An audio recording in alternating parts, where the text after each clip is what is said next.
Welcome to another non-stop, all-singing, all-dancing episode of Fearless TV, the program constructed from genuine 100% recycled non-toxic plastic. Coming up in the next fluid half hour, we hop on board for an altitude ride to the home of carving bliss. We'll check out the standard of inline skating and another blast on the mountain bikes. All this and numbers backwards from 1 to 10 on Fearless TV.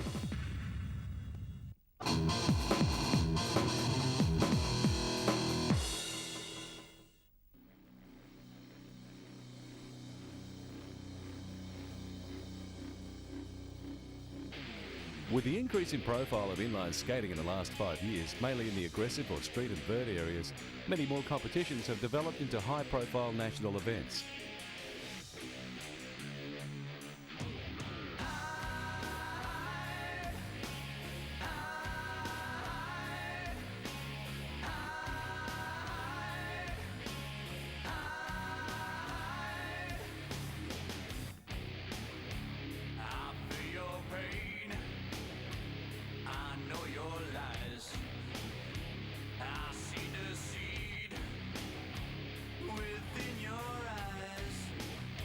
The Australian skate titles were held south of Sydney recently at a purpose-built street course incorporating a vert ramp, rails, fun boxes and all the general mayhem required to keep skaters on the edge and looking for bigger and more difficult drop-ins.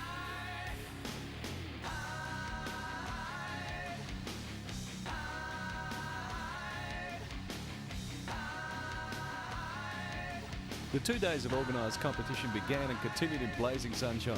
Excellent work for the spectators, but the increased temperatures heating the metal vert ramp and cement bowls to a steaming 40-odd degrees. Apart from the odd blister and mild sunstroke, all skaters took it in their stride. The first day's official competition began on Saturday morning with the Junior Division street skate.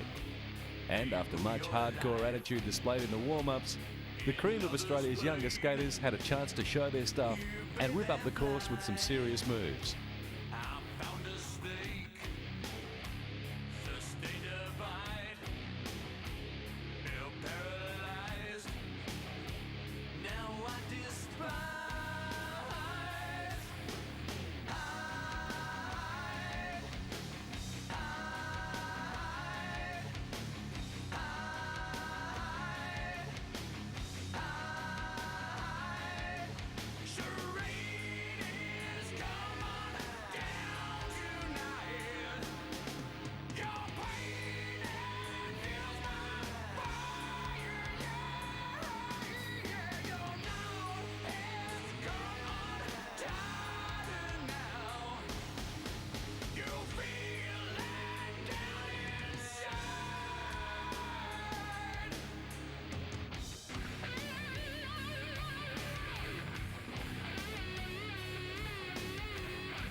Apart from attracting major sponsors such as Roche's, with World Team Manager and Development Officer Francesco Mattioli in attendance scouting for new riders, the event serves as an excellent opportunity to showcase some of the country's finest skating talent, with competitors as young as 10 years old ripping up the street course, pulling off huge 720s, flat spins and 540s at every opportunity, along with some highly technical grinds.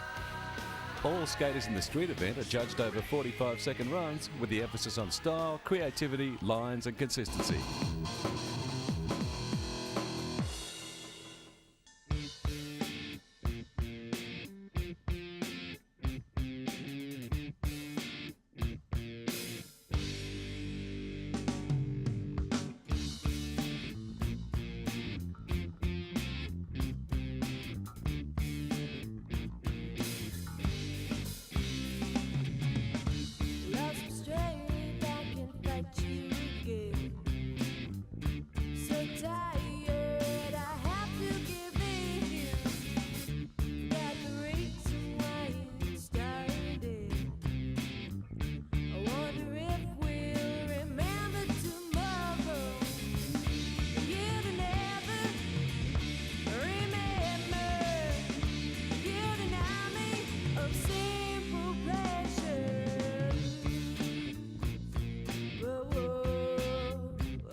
Let's get a little dirty as we take in some South Island mountain bike competition.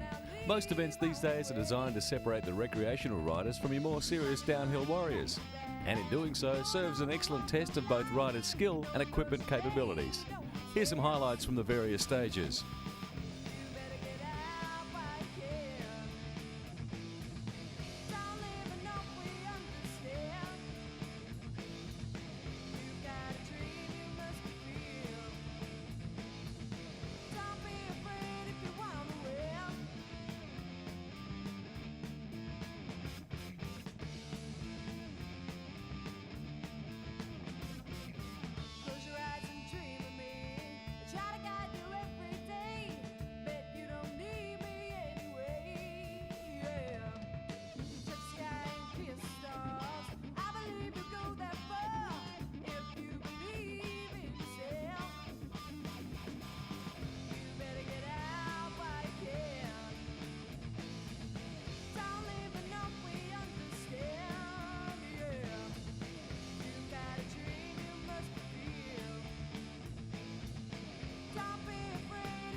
Time now to take a look at what has become almost a mandatory decision for the serious snowboarder, heliboarding.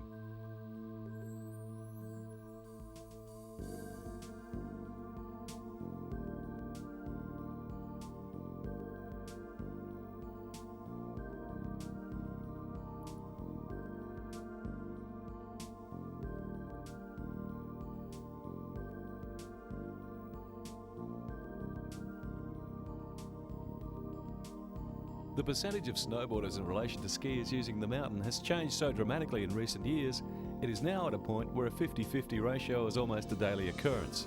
And with the lift lines getting longer and longer at most resorts, more and more precious time is wasted standing in queues rather than shredding up the powder.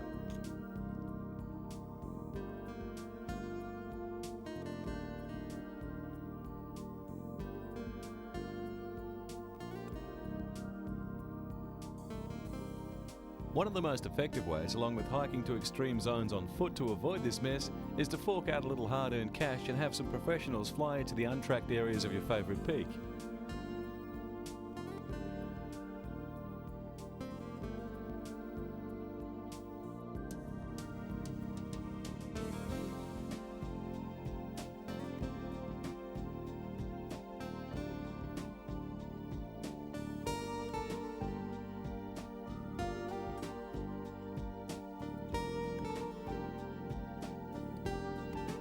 Along with some expert advice on the best skiable terrain in the area, charter companies provide their own guide to survey the snowmass ahead and steer off-piste skiers away from possible danger or assist should an accident occur.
Very rarely do you get to ride crystalline waves of metres deep powder on a wind-blown ridge and not wake up standing on the quilt. That's why this guy deserves our Fearless TV Play of the Day.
For those who've never experienced flight in its many forms, which accounts for the majority of the population not dependent on chemicals, hang gliding is one of the purest forms of relaxation there is. That is, once the takeoff and landing procedures have been mastered, the thermals taken into account, and the equipment fully checked.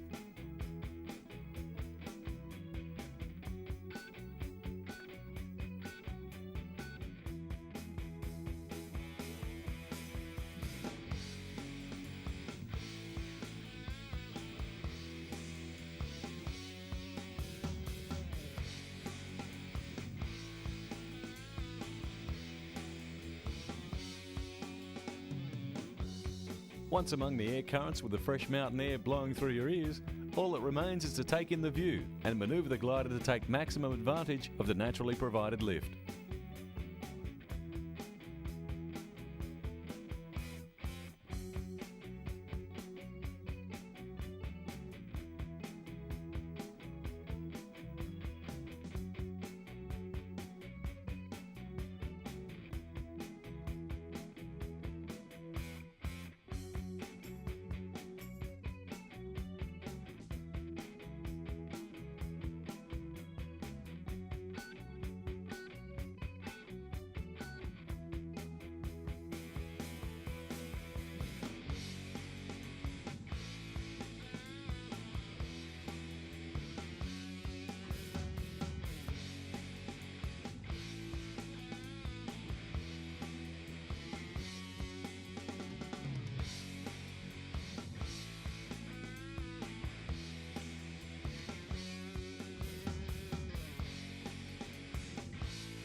Let's head back out with the surf for a few smaller waves to wind up the day. No matter how small the surf is, as long as it's large enough to be ridden, the same principles of surfing apply. And while the rush of dropping down a 40-foot face is probably slightly more charged than on a day like today, the same feeling of oneness with the elements still applies to a smaller degree.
Just for a change of pace, and after many demands from the more mellow members of the audience, we thought it was time to bring you some not-so-wild water. Although in a sense the open ocean is probably as wild as water gets.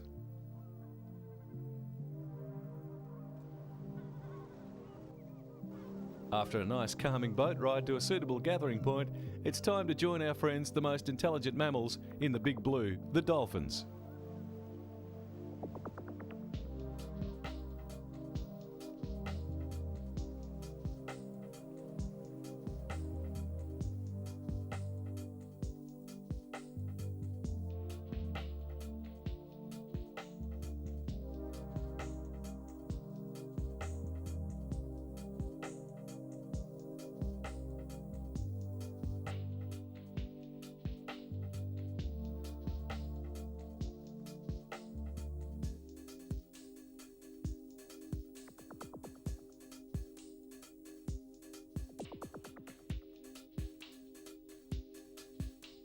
While the ability to communicate through sonar is not prevalent in humans, the benefits apart from the exercise to the dolphins will never be fully understood, and the result on humans is far more therapeutic than a handful of aspirins.